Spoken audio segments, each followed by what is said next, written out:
Bianca Gonzalez na inis sa mga mayabang na anak ng mga corrupt politicians. Nagpahayag si Bianca Gonzalez sa X tungkol sa mga anak ng ilang opisyal ng gobyerno na hayagang ipinapakita ang kanilang marangyang pamumuhay sa social media.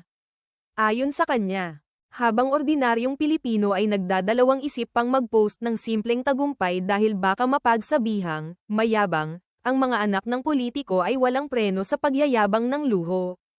Bagamat hindi siya nagbanggit ng pangalan, iniuugnay ito ng netizens sa mga anak ng mga opisyal na sangkot umano sa questionableng flood control projects ng DPWH na ngayon ay iniimbestigahan. Para kay Bianca, malinaw ang agwat ng buhay ng karaniwang Pilipino at ng mga pamilyang nasa kapangyarihan.